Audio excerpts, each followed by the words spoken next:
Olá pessoal, aqui é o professor Ricardo do grupo GPM da Unemate de Barra do Bugres. Quero trabalhar com vocês uma sequência de questões do Enem, prova amarela, ano de 2019. Vamos lá?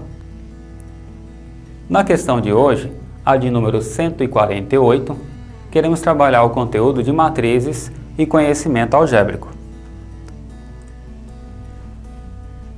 O que o Enem cobra nessa questão? Um professor aplica durante 5 dias úteis de uma semana testes com 4 questões de múltipla escolha a 5 alunos. Os resultados foram apresentados na matriz a seguir. Então, essa é a matriz que apresenta os resultados alcançados pelos alunos nos dias da semana. Nessa matriz, os elementos da linha 1 a 5 representam quantidade de questões acertadas pelos alunos. Quais alunos? Ana, Bruno, Carlos, Denis e Érica, respectivamente. Enquanto que as colunas 1 a 5 indicam os dias da semana, de segunda a sexta-feira, respectivamente, em que os testes foram aplicados. Caso você prefira, dê um pause no vídeo, faça a leitura da questão novamente, porque agora nós vamos a interpretar. Antes de interpretarmos a questão, vamos resgatar alguns conhecimentos. Primeiro, o exercício nos traz uma matriz, mas ela não nos dá um nome. Então, para facilitar um pouco o seu estudo, eu quero pensar no nome A. Então, nós temos a matriz A dada por esses elementos. Nós sabemos que uma matriz, ela tem ordem montada por M linhas, N colunas. Quem seriam isso? Se eu quero saber as linhas, eu vou contar 1, 2, 3, 4, 5. Então essa matriz começa com a ordem 5 linhas, 1, 2, 3, 4, 5. 5 colunas. Dessa forma, uma matriz quadrada de ordem 5 por 5 e quadrada por quê? A mesma quantidade de linhas é também a mesma quantidade de colunas. Essa é a primeira leitura que podemos fazer dessa matriz. Se quisermos resgatar um pouco mais, vamos perceber que ela tem uma diagonal principal e tem uma diagonal secundária. Podemos pensar também que se eu quiser identificar algum elemento específico dessa matriz, eu terei que olhar então para o elemento dado pela letra A, já que o nome da matriz é A, e eu quero saber em que posição da matriz ela se encontra, ou seja, na linha 1, na coluna 3, ou seja, elemento A1, 3, linha 1, coluna 3, que também é conhecido algebricamente por elemento representado na localização A e J. A, que vem do nome da matriz A, I seria então a localização da linha e J a localização da coluna. Até aqui tudo bem? Vamos agora olhar para outras 3 matrizes que não têm a ver com exercício. O nosso objetivo nesse primeiro momento é resgatar alguns conceitos. E neste caso, vamos pensar nessa matriz. Ela já me tem os elementos identificados na forma algébrica, na forma A e J, ou seja, C seria o nome da matriz, ou seja, nós já sabemos que essa é uma matriz C, porque os seus elementos estão identificados com a letra C. E nós temos aqui a posição linha, coluna, linha, coluna, linha, coluna. Ou seja, é uma matriz de 3 linhas e 2 colunas. Ou seja, matriz C na ordem 3 por 2. 3 diferente de 2. Diferente do que nós temos na matriz A, ordem 5 por 5 de mesmos elementos. Ou seja, essa não é uma matriz quadrada.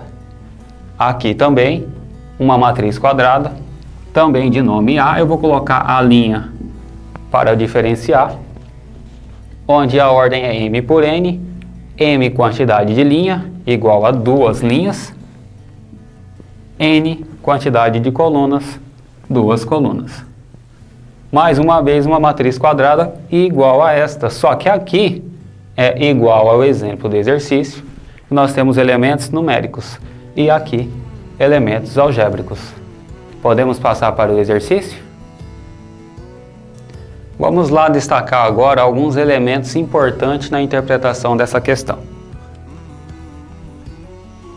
Nós já fizemos o resgate do estudo de matrizes, ordem quadrada, já representamos a linha, a coluna e como identificar um certo elemento de forma algébrica, número de linhas e colunas. Agora, o que nos diz o texto?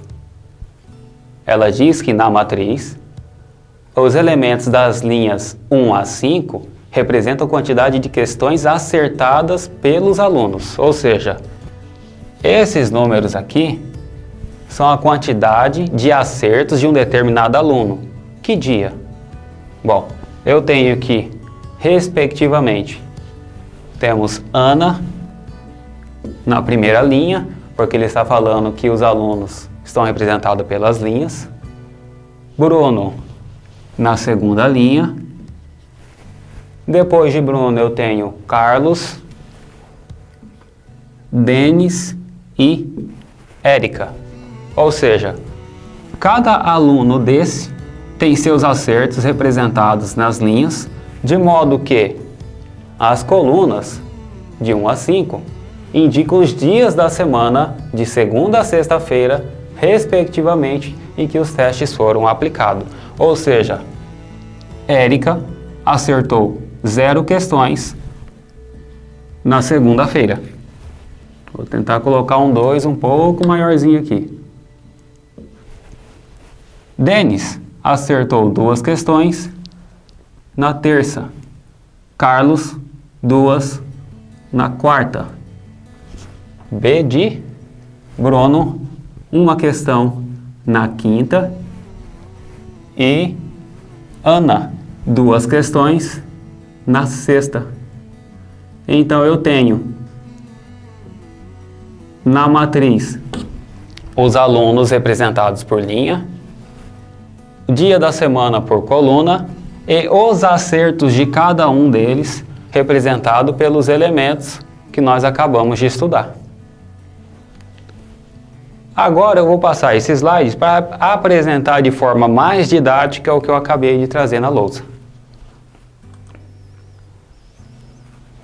Veja só, na segunda-feira, os acertos de Ana foram 3, de Bruno 3, Carlos 2, Denis 3, Érica 0.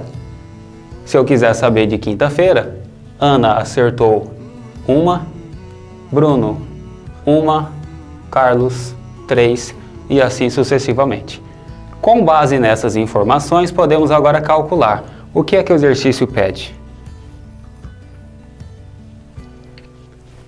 O teste que apresentou maior quantidade de acertos foi aplicado na... Qual é o dia da semana em que nós tivemos uma maior quantidade de acertos?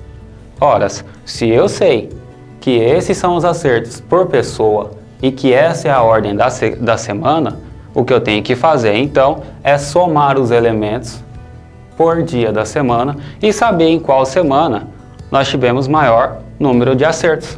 Ou seja, se eu olhar na segunda-feira, eu tenho quantos acertos? 3 mais 3 mais 2 mais 3 mais 0. Se eu quiser olhar agora para terça-feira, eu vou somar 2 mais 2 mais 2 mais 2 e no final mais 2. E assim eu vou fazer também para quarta, quinta e sexta-feira. Nós antecipamos um pouco e já listamos aqui a quantidade de acertos por dia da semana, segunda, terça, quarta, quinta e sexta. Por quê? Porque nós não podemos nos equivocar e começar a achar que a questão quer saber qual aluno acertou o maior número de pontos. Lembra que a opção já deixa claro, segunda, terça, quarta, quinta ou sexta-feira. Ou seja, ele quer saber qual é o dia da semana em que houve maior número de acerto. Se eu quisesse saber qual aluno acertou mais, então eu teria que fazer a soma dos elementos das linhas. E então eu faria a soma e identificaria quem acertou mais pontos. Mas voltemos, em que dia da semana houve maior acerto? Se eu listar os elementos de forma de coluna, para cada dia da semana, eu agora faço a soma. Se eu somar 3 com 3, 2 e 3, eu tenho 11. Significa que na segunda-feira houve 11 acertos. E na terça? 2 vezes 5. Na quarta? 4, 2 e 4. E na quinta-feira? 1 mais 1 mais 3 mais 1 mais 4. Por fim, sexta-feira. 2 mais 2 mais 2 mais 4. E assim nós temos que na segunda-feira nós tivemos o maior número de acertos. Nesse caso, a solução seria então a questão A. Vamos então rever rapidamente os passos da resolução. O que foi que nós fizemos? Nós fizemos então a soma dos elementos na primeira coluna. Depois, nós passamos para os elementos da segunda coluna. Do mesmo modo, fizemos a soma dos elementos da terceira coluna, da quarta coluna e também a soma dos elementos da quinta coluna.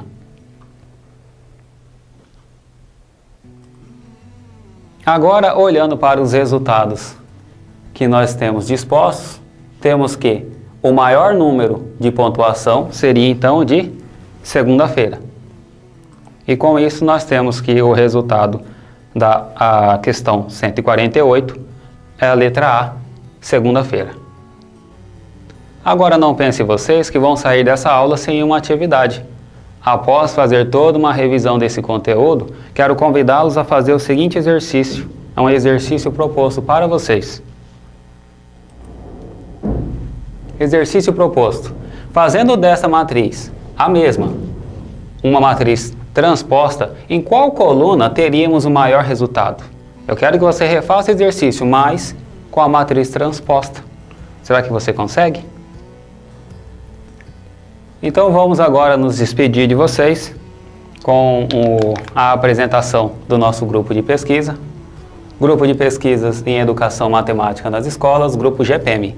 Essa foi a questão de número 148 e eu espero vocês na questão de número 153. Vamos que vamos?